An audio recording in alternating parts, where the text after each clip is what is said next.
Okay, so next up, Mac.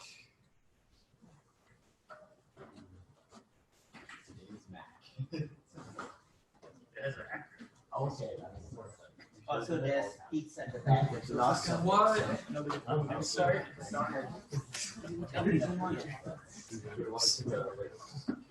We can take a break. We're very hungry. I'm not. Oh no. But there's other groups in Anchorage. I guess they don't have food. So, how do I project here? Oh, I'm already projecting. Awesome. Oh You're yeah. astrally projecting. Is I this think a I am. microphone here for us? Oh wait, right here. There we go. Should we just say share? Or mic. Yeah, so just share. Oh, okay.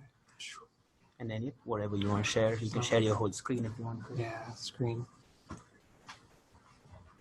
Alrighty. Awesome. you go. Present. All right. So, hello, my name is. Oops. I want to turn that off. Okay. Hello, my name is Kim Fairbanks. This is Cameron K. Titus. And this is Moody Pierce.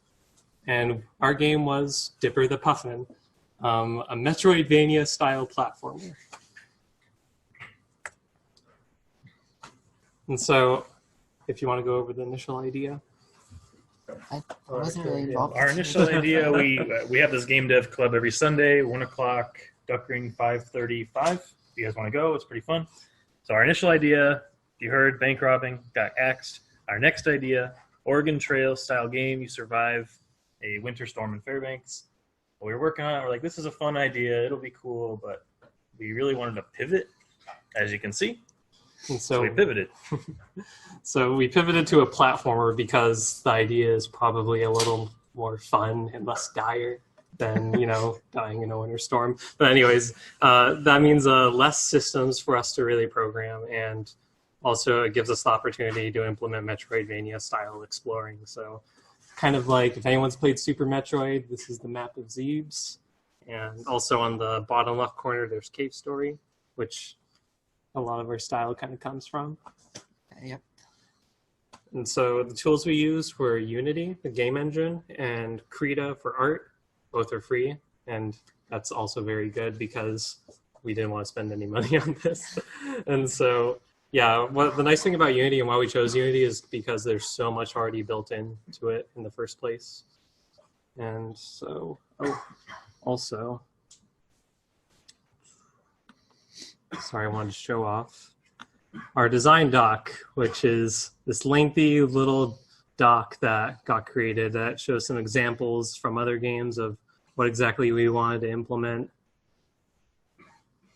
I think I got most of them. Just the charge shot is the only one that didn't make it the cut. Yeah. I think. And so back to present.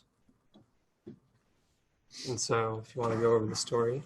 It's basically pretty straightforward. Dipper is a very hungry boy and decides to visit a small coastal Alaskan island. His wings get damaged by a walrus named Flipper. Flipper then pushes Dipper into a crevice, and Dipper must now find a way out of a series of coastal caves and grottos while his wings heal. In order to heal his wings, Dipper must obtain feathers. Once Dipper escapes, he battles Flipper and flies home. Yeah, and so Moody did pretty much all the art and tile sets and concept, and was also the initial level designer too. And then myself, Cameron, and Andrew, who's not here because he has to work, were programmers. And Cameron did a lot of level tiling. The first level, it was horrible. Then Kim redid it in a quarter of the time, and it's a million times better. So Kim is awesome. I am not today. And so what I focused on specifically was jumping in physics. Unity has rigid body physics built right in, which is pretty useful for the most part, but it's too realistic for a 2D platformer sometimes, and it's kind of a little funky to fiddle around with little parameters and stuff, trying to get something that isn't made for a particular purpose to work. So instead, I made a script that controls position based on my own limited memory of physics 212 and kinematic equations. So handling collisions it's handling collisions via Unity's raycast 2D function. Shoots a ray down, shoots a ray to the walls, left and right. And jumping is sort of nice, but it's at a pretty terrible cost for, extending the script. You will see shortly. Right, so for gameplay, you are collecting feathers as your main collectible. Originally, they're kind of scattered, and everyone would give you an upgrade, but we made it so that it's more like a little bit of a collectathon. One from like 10 to 30, and every 3 gives you an upgrade. It gives you an extra jump, so the main sense of progression is from how many jumps you have. It encourages you to go back to other paths like in most Metroidvanias, except now you can like reach new heights quite literally too. We also wanted to include a beak system where you collect beaks and get more powerful shots, like a charge shot, but we didn't get around to that one. We're going to hold out and add that later on. And so yeah, all the art was done in 48 hours here. Moody did all of this, so thank you, Moody, very much. And it's kind of like our project was kind of the inverse of the other game project, where we had 3 programmers and 1 artist, while they had 1 programmer and 3 artists. So let's see, or like non-programmers. I'm not sure what y'all did for your like. I know a tiny bit of programming. I just didn't have time to do any programming. So, and here's the art continued. Here's a nicer little render of Dipper the Puffin. Here's some enemies. One has a bubble around their head so that they can be underwater. And here's what we hope to implement eventually in the background. Got our main background for the cave setting, and then when you get out of the cave, it shows this. It's kind of a ripoff of the last area from Cave Story, but that's just because I love that game a lot. So this is the whole map right here. R.I.P. Moody's notebook. See it back there in person too. Yeah, it's on that table right there, actually. If y'all were wondering what that was. Yeah. And we have, oof. Oh yeah, you're gonna see them. Yeah. So yeah, just a heck ton of stuff going on. Very, very Metroid inspired. Inspired. Cave Story-esque with power-ups and just unique rooms and everything. And eventually, player would get enough jumps at the end of the game to make it over this gap right here.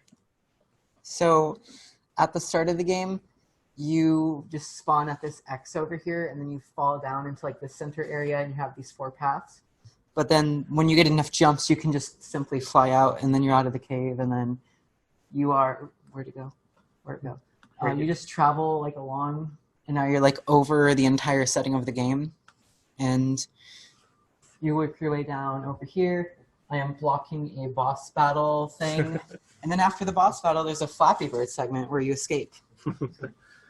We weren't able to implement that in the final product. Sorry, spoiler alert. But yeah, we're going to show off the demo, and this is a mock-up on the right, which looks a lot different from our initial level. Yeah, my level did not look anything like that. It looked horrible. So I saw it before, you know. And this is all, the source is on GitHub, and the demo itself is in a different repo, so. It's all playable on WebGL build, though. If you guys want to load this up, you can play it yourselves whenever. Hopefully this doesn't destroy any speakers. I have no idea how loud that is. Oh, okay. There's no animations. But if we want to, we can do it. What's going on? WebGL. There's a mini map up in the top right corner. If you do the extended. And so once you get a multiple of 3 feathers, you get an extra jump. We added water too, kind of funky.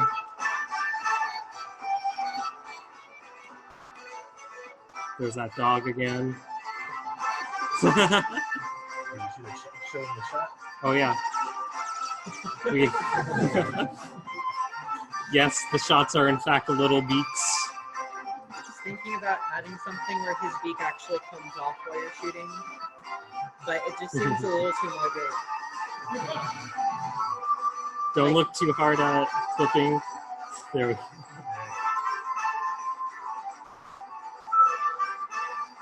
Now we have a total of about 4 jumps now. Now we can escape. So yeah, we made this level within like the last, hour and a half or hour even, and learning off the cuff too, which is pretty wild. We didn't realize that Unity had its own tile editor. I had to show them. So that cut development time for levels ridiculously. It took me like 2 hours, and I did, I'd say, 5 of those pages, and they looked horrible. Kim did way better real quick with the tile editor. But So, use tile editor for making a 2D game. so yeah, that was our project.